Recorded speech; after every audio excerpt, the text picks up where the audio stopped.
Épiphanie. Manifestation. C'est ce que ça veut dire, épiphanie. Manifestation. Et l'épiphanie, on parle de l'épiphanie pour les rois mages parce que les rois mages sont en train de nous dire que la révélation qui prend tellement de sens et un tournant majeur pour l'humanité à la naissance de Jésus, visiblement, elle donne une orientation, c'est-à-dire cette révélation, elle s'adresse à tous les habitants de la terre, tous, au complet. Puis là, moi, je vous invite avec moi à regarder un peu ce récit des rois mages. Parce que on les appelle des rois, mais je pense qu'on l'a déjà dit à d'autres épiphanies, dans d'autres années. Dans les textes, ils ne parlent pas de rois. Dans le texte de l'Évangile, ils parlent de mages. Mais dans le psaume, on parle qu'il y a des rois qui vont venir de partout pour s'incliner devant le roi des rois. Et on le sait, les textes des psaumes, les textes de l'Ancien Testament, sont des textes inspirés. Et même les textes de la Bible et même du Nouveau Testament ne sont pas d'abord et avant tout des textes historiques. Ils sont historiques à plusieurs égards. Mais le but, c'est pas de raconter une histoire. Le but, c'est de déployer la révélation. C'est ça qui est le but. Et dans cette histoire des rois mages, il faut qu'on arrive à dissocier ce qui est l'histoire, ce qui est la culture ou la tradition, ou ce qui est le véritable récit. Or, le récit nous dit que les rois mages sont arrivés à la maison de Joseph et Marie. Puis ça me fait penser que deux jeunes filles, elles sont grandes comme s'il y avait 18 ans, mais ils ont 15 puis 16 ans, les grandes filles, vraiment. Des grandes ados, là. Puis ils sont venus me voir, ils m'ont dit, « Monsieur le curé, donc, comment ça marche? Est-ce que Joseph puis Marie sont restés 2 semaines dans l'étable à attendre que les rois mages arrivent? » Ben, moi, je vais les rencontrer bientôt, là. J'ai le téléphone de leur mère, je vais prendre rendez-vous pour aller parler à ces grandes filles-là, qui se préparent pour leur confirmation, pour leur expliquer que si vous étiez Joseph, le papa de Jésus et l'époux de Marie, les laisseriez-vous dans une étable où ça sent le fumier, parce que quand même, c'est une étable, là, où il y a plein de courants d'air? Feriez-vous ça, les laisser là 2 semaines, vous, si vous étiez le papa? Non. Le lendemain, je suis à peu près certain que Joseph s'est dit, « Hey, Joseph, il faut que tu trouves une bonne place pour coucher Marie puis Jésus, là, il faut trouver une place. » Puis là, ils ont trouvé une maison, probablement, je ne sais pas laquelle. Quelqu'un les a accueillis. Puis c'est là que les rois mages sont allés, dans cette maison. Puis là, on peut essayer de comprendre c'est quoi tout le portrait de cette épiphanie. Vous savez qu'à Vatican II, vous savez pas mal c'est quoi Vatican II? Ça s'est passé dans les années 60. Puis l'Église a redonné un nouveau visage. On a arrêté de dire la messe d'au peuple. On a arrêté de dire la messe en latin. Parce que, tranquillement, en réfléchissant sur tout ça, on s'est dit, pour vraiment répondre à ce que Jésus voulait, il faut qu'on se déplace. Ah, ça nous dit quelque chose, ça? Déplacement. C'est des rois mages, ils se sont déplacés. Il faut qu'on bouge, on ne peut pas rester à la même place. Il faut qu'on évolue dans notre façon de saisir la révélation. La révélation ne change pas. Elle est toujours la même. On ne peut rien rajouter à la révélation. Avec la mort de Jésus, sur la croix, il dit « Tout est accompli ».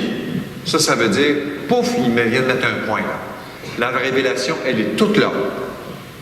Mais il faut qu'on l'approfondisse. Il faut qu'on aille plus loin. Alors, Vatican II, eux autres, ils ont dit, bon, comment on va appeler les gens à qui s'adresse la révélation? Est-ce qu'on va les appeler les fidèles? Est-ce qu'on va les appeler les chrétiens, les catholiques? Est-ce qu'on va les appeler les pratiquants? Comment on va les appeler? Savez-vous comment ils ont décidé d'appeler tout ce monde-là? Y en a-tu qui le savent? Comment? Non. Peuple de Dieu. C'est vous qui avez dit ça? Peuple de Dieu. Pourquoi? Parce que peuple de Dieu, ça veut dire tout le monde. Même les musulmans, même les pas pratiquants, même ceux qui croient pas ou qui ont buté Dieu dehors de leur vie. Tout le monde, nous sommes le peuple de Dieu. Et Vatican II continue en disant que le Verbe de Dieu, au commencement était le Verbe. Et le Verbe a assisté à toute la création. Ça, c'est le Christ, ça. Il était là au commencement. Et Vatican II dit, le Verbe a déposé sa semence partout, partout, dans toutes les nations, dans toutes les générations, dans toutes les religions. Ça veut dire que maintenant, l'Église ne se place plus comme quelqu'un qui dit « Hey, moi, je me pète les bretelles, c'est moi qui ai la vérité. Toutes les autres, vous êtes dans le champ. » L'Église ne dit plus ça. L'Église a dit « Ah, montre-moi ta foi. Et je vais trouver dans ta foi les perles qu'a déposées le Verbe de Dieu. » Puis ça ne veut pas dire qu'on devient musulman ou on devient doux. Non, mais il y a des choses dans la foi de chacun qui sont des perles qu'on doit être capable de retirer, de dire ça fait partie du trésor de l'humanité, du trésor de la révélation.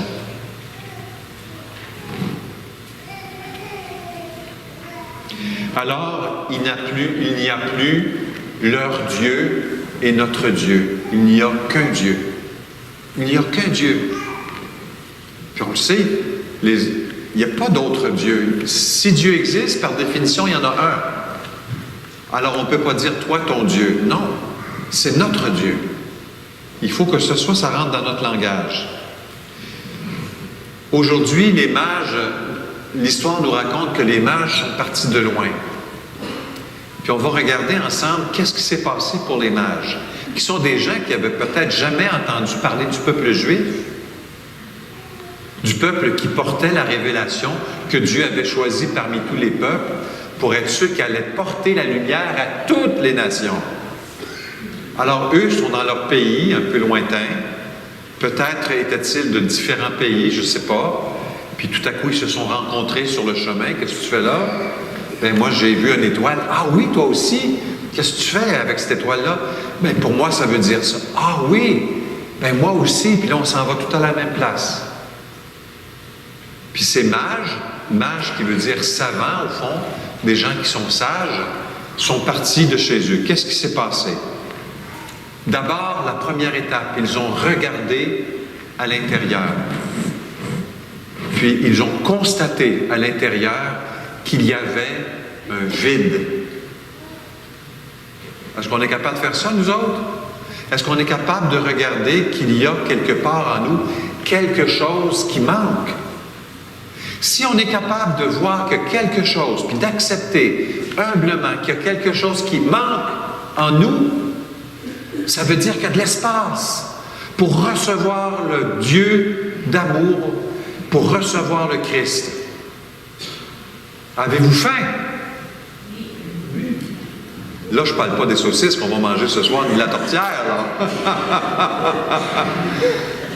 Si on a faim, c'est qu'il y a un petit trou ici. Peut-être plus ici. Un petit trou qu'on pourrait remplir avec quelque chose. C'est ça qu'ils ont fait, les rois mages. Après ça, ils ont relevé la tête. Comme nous tous, où est-ce que je pourrais bien trouver quelque chose à manger? Bon, habituellement, on regarde dans le frigidaire, mais pour les besoins de notre situation, pour la liturgie aujourd'hui, on regarde en haut, quelque chose qui est élevé. C'est le symbole de lever la tête. On ne trouve rien au plafond, là, on s'entend là-dessus. Là. Mais relever la tête, ça veut dire chercher plus haut, plus loin, plus grand que moi. Et les mages, en voyant l'étoile, ont saisi quelque chose. Qu'est-ce qui s'est passé avec cette étoile-là? Je ne sais pas. Les astronomes ont réussi à saisir que peut-être à cette époque-là, il y a eu un déplacement dans les étoiles qui était unique et qui a permis peut-être à des gens qui observaient les étoiles depuis fort longtemps d'y lire peut-être un signe qui a fait en sorte qu'ils se sont déplacés. Est-ce que c'était véritablement un signe? Je ne sais pas, je n'étais pas là, je ne suis pas un connaissant des étoiles. Mais eux autres, ce qui est important, c'est qu'ils ont dit, oups, ici, là, il y a quelque chose qui se passe. Je vais pouvoir remplir le petit trou qui est ici, là. Le petit vide qu'il y a dans mon cœur. Puis, qu'est-ce qu'ils ont fait? Bon, ils ont commencé par regarder en dedans. Après ça, ils ont regardé en haut. Après ça, qu'est-ce qu'ils ont fait? Pouf, ils sont partis. Bang, ça y est, on part. Ça, c'est l'attitude des chrétiens. C'est un modèle parfait pour nous. Regardez, un petit trou. Chercher une nourriture solide qui nous fait du bien dans la révélation. Se déplacer pour aller vers cette nourriture. Puis après ça, qu'est-ce qu'ils ont fait? Ils se sont prosternés. Ils se sont prosternés. Comme moi, aujourd'hui, je me prosterne devant Madame.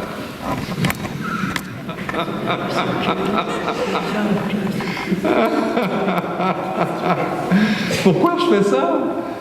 Ben, parce que, pour moi, Madame, je vous ai choisi aujourd'hui, mais à travers tous les êtres vivants de la terre, à travers tous les pauvres,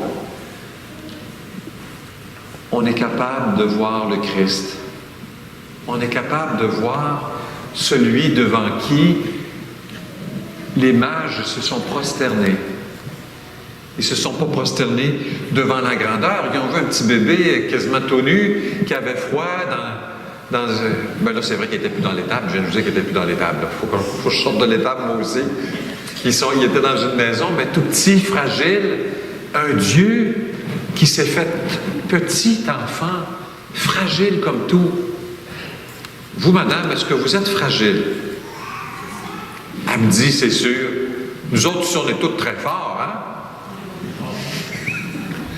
J'en ai vu plusieurs qui ont fait pas vraiment. On est capable de dire, nous autres aussi, qu'on est tous fragiles. Ça, c'est bon. C'est très bon. Ça veut dire qu'on est capable de s'incliner vers le pauvre qui est en nous. C'est-à-dire le reconnaître. Ça veut dire qu'on est capable de s'incliner vers le pauvre qui est notre frère, notre sœur, puis de lui dire, je reconnais que le Seigneur est en toi. Ça, c'est les mages. C'est ça qu'ils nous apprennent aujourd'hui.